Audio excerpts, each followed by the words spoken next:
अगर उनको लगा कि मेरे विरोध में भी अगला चुनाव जा सकता है, वोटिंग को छोड़ दीजिए, वोटिंग कौन किसको देता है इस बार कोई मतलब ही नहीं बात करने का। जब ईवीएम से वोटिंग होगा, सबसे बड़ी बात, अगर ईवीएम से वोटिंग हो रहा है तो जो सत्ता में है वही जीतता रहेगा, वो मैनिपुलेट करता रहेगा। और मोदी जैसा व्यापारी तो कर ही सकता है। तो सरकार बदलेगी, मोदी हारेंगे, इन सारी बातों की संभावनाएं बहुत कम है। आएगा तो मोदी ही, ये नारा आगे भी सफल होगा 2024 में।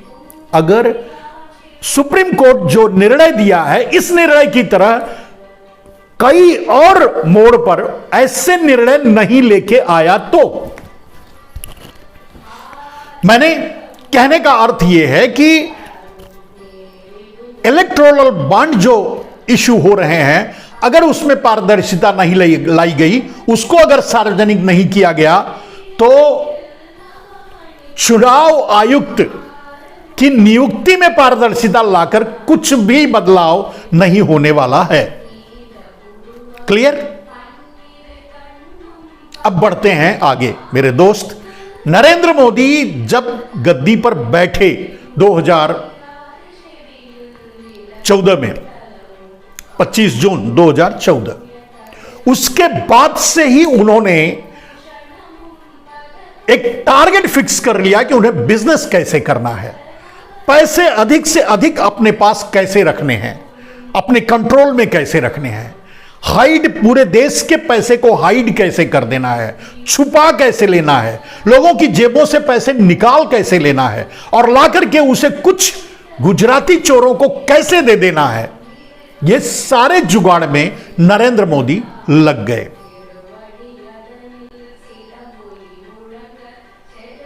अब वो सारे गुजरातियों की भी मदद नहीं करते, जैसे सारे देश को वो रखा है वैसे ही गुजरातियों के साथ भी उनका वही व्यवहार है। कुछ चोर जो मिले हुए हैं उनसे, उनके आगे पीछे हैं या उनके बनाए हुए हैं, उनके लिए काम करते हैं, मात्र कुछ लोगों के लिए।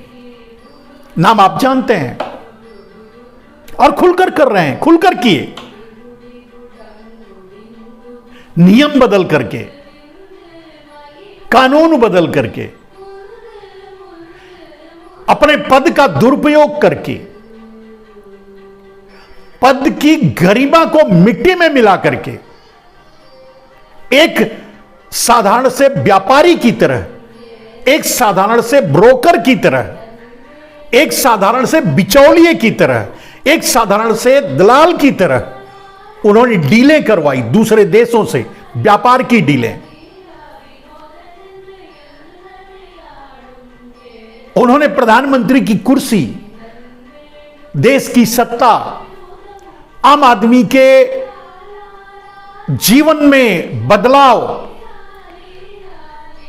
एक नए पैसे का काम उन्होंने नहीं किया है। जो उन्होंने खुद कहा, शिक्षा वर्स्ट से वर्स्ट हुई है, शिक्षा में कोई विकास नहीं हुआ है, जो था वो भी खत्म हुआ है, बर्बाद हुआ है। स्वास्थ्य आपने देखा, लोग एक एक सांस के लिए तरस गए।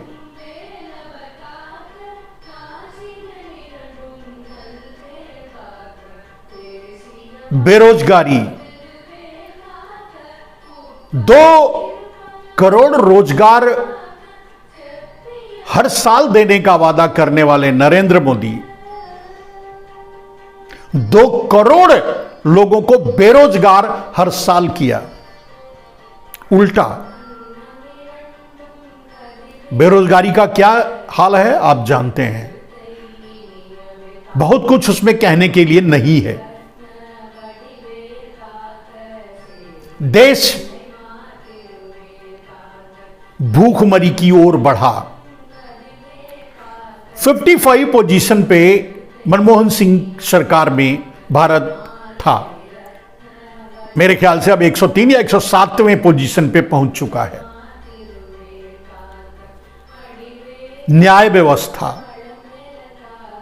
मीडिया, लोकतंत्र, हम इन सब मामलों में नीचे से 5वें, 7वें, 8वें, 10वें पायदान पे हैं।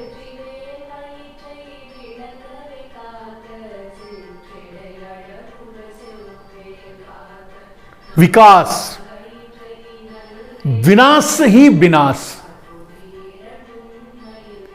नरेंद्र मोदी ने विकास पैदा करने का वादा किया था और उन्होंने न जाने कितने विनाश पैदा कर डाले।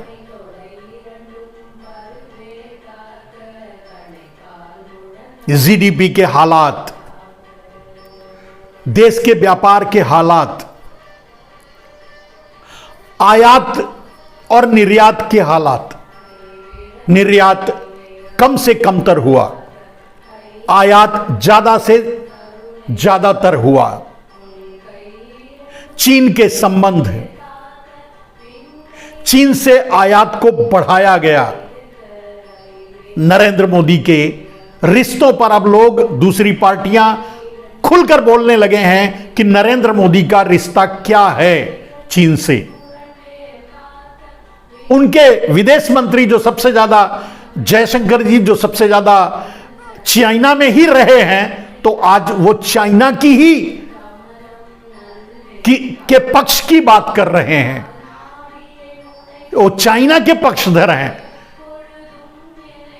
वो खुलकर ये कहते हैं कि हम तो छोटी इकोनॉमी है, चाइना से कैसे लड़ सकते हैं। अब आप सोच के देखिए, इतनी बड़ी बात अगर कोई और भारत का कह दिया होता तो कितनी छीछालेदर होती। और कम से कम राहुल गांधी कह दिए होते तब तो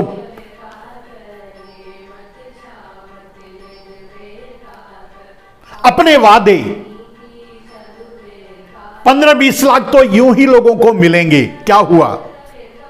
100 स्मार्ट सिटी बना देने की बात, कितनी स्मार्ट सिटी बनी? जो बोलते हैं वो भी झूठ। मैंने ये एयरपोर्ट बनाया, मैंने वो किया, बेच दिया। कोल इंडिया बेच दिया, बीपीएल बेच दिया।